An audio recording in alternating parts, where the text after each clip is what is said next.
"Am I still alive?" These were the stunned words of Willie Francis, a 17-year-old who survived the electric chair in 1946. Strapped in, the switch was thrown, and the current surged, but when the smoke cleared, he was still breathing. Today we're looking at 9 death row inmates who survived execution. Some faced multiple attempts before meeting their fate, while others remain alive, locked in a battle against the system that once tried to kill them. 9. Willie Francis. Willie Francis, a 17-year-old black teenager, was convicted in 1945 for the murder of Andrew Thomas, a white pharmacist in St. Martinville, Louisiana. Thomas was shot to death in his home, and Francis was arrested months later under suspicious circumstances. He was allegedly carrying Thomas's wallet when he was taken into custody, but no physical evidence tied him to the crime. Francis was quickly convicted in a one-day trial by an all-white jury and sentenced to death by electrocution. On May 3rd, 1946, Francis was led to Louisiana's portable electric chair, known as Gruesome Gertie. The executioners, both drunk, strapped him in and threw the switch. The chair jolted, and Francis screamed, but he did not die. Instead, the chair malfunctioned due to improper setup. Francis convulsed as electricity surged through his body, but the voltage was insufficient to kill him. The execution was stopped midway, and he was removed from the chair, alive, shaken, and burned. Francis's survival sparked a legal battle, with his attorneys arguing that a second execution would be unconstitutional, violating the Eighth Amendment's prohibition against cruel and unusual punishment. The case, Francis versus Ress Weber, 1947, went to the US Supreme Court, but in a 5-4 decision, the justices ruled that a second execution attempt was legal. Despite widespread outcry, Louisiana scheduled a new execution date. On May 9, 1947, just 1 year later, Willie Francis was once again led to the chair. This time, the execution was successful. His final words were, "Take my hands off the chair. Let me breathe. I am not afraid to die." Francis's execution remains one of the most infamous botched executions in American history. But while his survival only lasted a year, the next case on our list would drag on for decades, turning a single failed execution into a legal nightmare that lasted over 10 years. 8. Rommel Broom. In 1984, Rommel Broom was convicted of abducting, raping, and murdering 14-year-old Trina Middleton in Cleveland, Ohio. She was walking home from a football game when Broom kidnapped her, assaulted her, and stabbed her to death. With DNA evidence and witness testimony against him, Broom was sentenced to death in 1985 and spent over 2 decades on death row, before his execution was scheduled. On September 15, 2009, the state of Ohio attempted to execute Rommel Broom by lethal injection, but the execution team could not find a suitable vein. For 2 hours, executioners repeatedly jabbed needles into Broom's arms, legs, hands, and feet in a desperate attempt to set an IV line. Witnesses reported that he grimaced, winced, and cried out in pain as he tried to assist them by turning his arms and flexing his hands. At one point, Broom even covered his face with his hands and sobbed, telling his attorneys that it was the most painful experience of his life. After numerous failed attempts, Ohio Governor Ted Strickland called off the execution, making Broom only the second person in US history to survive a botched, lethal injection attempt. What followed was a decade-long legal battle. Broom's attorneys argued that a second execution attempt would be unconstitutional, citing the Eighth Amendment's protection against cruel and unusual punishment. However, Ohio courts ruled that he could still be executed. Despite multiple rescheduled execution dates, Broom remained on death row. Broom never faced a second execution. On December 28, 2020, at the age of 64, he died in prison due to complications from COVID-19.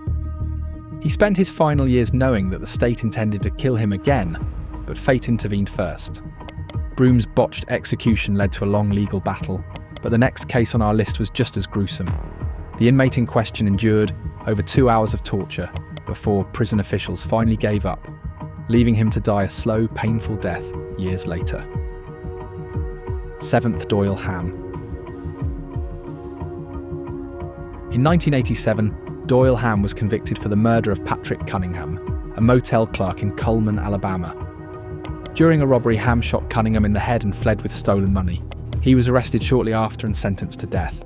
Ham spent over 30 years on death row, facing multiple execution dates before the state of Alabama finally attempted to carry out his sentence. On February 22, 2018, Alabama prison officials strapped Doyle Ham to the gurney to administer lethal injection. But there was a huge problem. Ham suffered from lymphoma and hepatitis, making his veins extremely fragile. His lawyers had warned for years that an IV line would be nearly impossible to set, but Alabama ignored these concerns and proceeded with the execution. For over 2.5 hours, executioners stabbed Ham at least 11 times in his groin, legs, and ankles, desperately searching for a vein. Witnesses later described blood soaking through the table and dripping onto the floor as Ham moaned in pain. After hours of failed attempts, Alabama finally called off the execution, leaving Ham alive, but severely wounded. Ham's attorneys filed an emergency appeal, arguing that a second execution attempt would subject him to unconstitutional, cruel, and unusual punishment. Rather than fight a prolonged legal battle, Alabama reached a settlement in 2018, agreeing never to execute Ham. This made him one of the few death row inmates in history to survive an execution attempt and later be removed from death row. Doyle Ham died of cancer on death row on November 28, 2021, at the age of 64. His botched execution was one of the most gruesome in modern history, exposing the flaws in Alabama's lethal injection procedures. Ham's execution was called off after multiple failed needle insertions, but the next inmate on our list wasn't as lucky. His execution left him writhing in pain for over an hour, before the state finally decided to try again. 6. Kenneth Smith. In 1988, Kenneth Eugene Smith was convicted for the contract killing of Elizabeth Sennett, a pastor's wife in Alabama. Sennett's husband had hired Smith and another man to kill her in exchange for payment. She was brutally stabbed to death in her home. Smith was sentenced to life in prison, without parole in his first trial, but after an appeal, he was resentenced to death in 1996. After decades on death row, Alabama finally attempted to execute him in 2022. On November 17, 2022, Alabama strapped Kenneth Smith to the execution gurney, preparing to administer a lethal injection. However, much like Doyle Ham and Rommel Broom, executioners struggled to insert an IV line. Over the course of an hour, officials jabbed Smith multiple times in his arms and hands, searching for a usable vein. At one point, executioners even attempted to insert a central line into his chest, a dangerous and extremely painful procedure that is rarely attempted outside of a medical emergency. Smith was left writhing in agony as prison staff continued trying to set an IV. After more than an hour of failed attempts, Alabama called off the execution. Unlike Doyle Ham, Smith was not removed from death row. Instead, Alabama announced that they would execute him again by nitrogen gas. Smith is now set to be the first person in US history to be executed by nitrogen hypoxia, a controversial and untested method that replaces oxygen with nitrogen, causing suffocation. Smith remains on Alabama's death row, with his new execution date scheduled for January 25, 2024. Unless further legal challenges succeed, he may soon become the first person in history to experience execution by nitrogen gas. Smith's survival wasn't the end of his story. Alabama is still determined to carry out his execution. But the next case is even more shocking. A man who has survived 9 execution attempts and has become the face of the fight against wrongful death sentences. Femte Richard Glossip. Richard Glossip was convicted in 1998 for the murder of Barry Van Trees, the owner of a motel where Glossip worked as a manager. However, Glossip never physically committed the murder. Instead, prosecutors argued that he hired another man, Justin Sneed, to kill Van Trees in exchange for money. Sneed, the actual killer, agreed to testify against Glossip in exchange for a life sentence, avoiding the death penalty himself. Glossip has always maintained his innocence, and multiple investigations have raised serious doubts about his conviction. Glossip has faced 9 scheduled executions, making him one of the longest-serving death row inmates in the US, and one of the few who have repeatedly come within hours of death. His most infamous execution attempt occurred in 2015, when Oklahoma prepared to execute him by lethal injection. However, just 3 hours before his scheduled execution, state officials realized they had obtained the wrong lethal injection drug, potassium acetate instead of potassium chloride. Due to this critical error, his execution was stayed indefinitely, sparking a major scandal that led to a temporary halt of executions in Oklahoma. Glossip's repeated execution delays have resulted from a combination of legal battles, procedural errors, and growing concerns about his possible innocence. In 2015, after the drug mix-up, Oklahoma was forced to halt all executions and re-evaluate its lethal injection protocol. In 2022, new evidence surfaced suggesting that prosecutors withheld key evidence during Glossip's trial, strengthening claims of his wrongful conviction. In 2023, Oklahoma legislators called for a review of his case, with some advocating for his exoneration. Despite these efforts, Oklahoma continues to push for his execution, arguing that procedural barriers prevent his release. As of 2024, Glossip remains on Oklahoma's death row, with his fate still uncertain. Legal challenges continue, and he could either become one of the few people to be exonerated after surviving multiple execution attempts, or face another rescheduled execution date. Glossip's case is a rare example of a man escaping death time and time again, but the next story is just as haunting, an execution gone horribly wrong, where a man struggled for breath for over an hour before finally dying. 4. Henry Hayes. Henry Hayes was a Ku Klux Klan KKK member convicted of the brutal lynching of Michael Donald, a 19-year-old black man in Mobile, Alabama, in 1981. Donald was kidnapped at random by Hayes and another Klan member as a response to a failed legal case involving a black defendant. The Klan wanted revenge, and they chose Donald as a symbolic target. Hayes and his accomplice beat and strangled Donald to death, then hung his body from a tree to send a message to the black community. Hayes was sentenced to death in 1983, but his execution was repeatedly delayed due to legal appeals and procedural setbacks. His first execution date in 1990 was halted due to ongoing appeals. His second execution date in 1994 was postponed again due to legal challenges and case reviews. His third execution attempt in 1997 nearly failed when a last-minute appeal was submitted hours before he was to be put to death. The appeal was rejected just in time for his execution to move forward. Unlike others on this list, Hayes did not physically survive an execution attempt, but he avoided death row for nearly 14 years through repeated legal maneuvers and last-minute stays. His legal team used every avenue possible to delay his execution, including claims of ineffective counsel, jury bias, and mental health issues. However, in 1997, Alabama finally rejected his last appeal. Hayes was executed by electrocution on June 6, 1997, at the age of 42. He remains the only known KKK member executed for a racially motivated murder in the 20th century. His execution crippled the Alabama Klan, as a civil lawsuit against the Klan resulted in a $7 million judgment against the organization, effectively bankrupting it. Hayes used legal loopholes to delay his fate, but the next case is even more disturbing. A self-proclaimed white supremacist who murdered 3 people in a hate-driven rampage, only to claim he wanted to be executed. 3. Frazier Glenn Miller Jr. In 2014, Frazier Glenn Miller Jr., a former Ku Klux Klan leader and white supremacist, went on a hate-driven shooting spree at 2 Jewish community centers in Overland Park, Kansas. Miller, armed with a shotgun and a handgun, opened fire outside a Jewish retirement home and a community center, killing William Lewis Corporon, 69. A doctor. Reet Griffin Underwood, 14, Corporon's grandson. Terry Lamanno, 53. A woman visiting her mother at the retirement home. Ironically, none of his victims were Jewish. They were all Christians.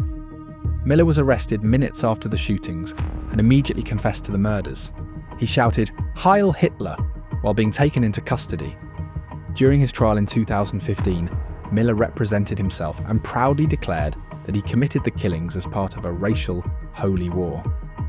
He told the jury, "I wanted to kill Jews before I die. I was convinced I was dying anyway." The jury found him guilty of capital murder, and he was sentenced to death by lethal injection. Despite being sentenced to death, Miller was never executed. Due to legal challenges and appeals, Kansas did not move forward with his execution. His lawyers argued that his mental health and terminal illness should be factors in preventing execution. Kansas has not carried out an execution since 1965, meaning Miller was unlikely to face lethal injection anytime soon. Miller died of natural causes in May 2021 at the age of 80, before the state could execute him. His case remains one of the most infamous hate crime-driven murders in recent history, and he is one of several death row inmates who avoided execution simply due to old age and illness. Miller may have died before the state could execute him, but the next case is even more disturbing. A man who helped drag a black man to death behind a truck, only to show zero remorse until the very end. Second, Lawrence Brewer. On June 7, 1998, Lawrence Russell Brewer, a self-proclaimed white supremacist, participated in one of the most brutal hate crimes in modern US history, the murder of James Byrd Jr., a 49-year-old black man in Jasper, Texas. Brewer, along with two other white supremacists, Sean Berry and John King, offered Byrd a ride home. Instead, they beat him, spray-painted his face, and then chained his ankles to the back of their pickup truck. For the next 3 miles, they dragged Byrd along a rural road at high speed, tearing his body apart. Byrd remained conscious for most of the attack, but was decapitated when his head struck a culvert. The murder was so gruesome that it sparked national outrage and led to federal hate crime laws being strengthened. Brewer was sentenced to death in 1999, and his execution was originally scheduled for 2009. However, his legal team filed numerous appeals, delaying the process for 2 more years. The delays were based on claims of ineffective counsel, mental health considerations, arguments that he was not the ringleader of the crime. Despite his appeals, Texas rejected all requests for clemency and set a final execution date in 2011. Brewer's execution was delayed multiple times, but he was never removed from death row. His survival was only temporary, as he continued to fight through appeals. But unlike others on this list, his efforts ultimately failed. On September 21, 2011, Lawrence Brewer was executed by lethal injection in Huntsville, Texas. His final meal request sparked controversy. He asked for a massive feast that included 2 chicken fried steaks, a triple bacon cheeseburger, a cheese omelette, fried okra, a pound of barbecue, a pizza, a pint of ice cream. However, after receiving his meal, Brewer refused to eat any of it, leading Texas to abolish special last meal requests for all future death row inmates. His final words showed no remorse for his crime. "I have no final statement. I'm ready." First, Alva Campbell. In 1997, Alva Campbell was sentenced to death for the murder of 18-year-old Charles Dials during a botched carjacking in Columbus, Ohio. Campbell, a career criminal, had been arrested earlier that day on armed robbery charges. While being transported to court, he faked paralysis, tricking the sheriff's deputies into loosening his restraints. Once free, he attacked the deputy, stole his gun, and carjacked Dials. Campbell forced Dials to drive around Columbus for hours before finally executing him at point-blank range. He then abandoned the body and fled, only to be caught shortly after. After spending 2 decades on death row, Campbell's execution was scheduled for November 15, 2017. However, there was one major issue. Campbell suffered from severe respiratory problems, had a history of chronic illnesses, and required an oxygen tank. When executioners attempted to set an IV line for lethal injection, they failed to locate a suitable vein. Over the course of 25 minutes, officials tried inserting needles into both arms and legs, but none of the attempts were successful. Witnesses described Campbell wheezing and gasping for air as executioners grew increasingly desperate. After multiple failed attempts, Ohio Governor John Kasich called off the execution, marking Campbell as only the 3rd person in modern US history to survive a lethal injection attempt. Campbell's execution was rescheduled for June 2019, but he never made it that far. His lawyers argued that his health conditions made execution impossible, and the state of Ohio faced growing scrutiny over its botched lethal injection procedures. Campbell ultimately died of natural causes on March 3, 2018, at the age of 69, less than 4 months after surviving his failed execution. Because Campbell died before his new execution date, Ohio never had to decide whether to attempt another lethal injection. His case became part of the growing debate over the ethics of executing seriously ill inmates and the flaws in the lethal injection process.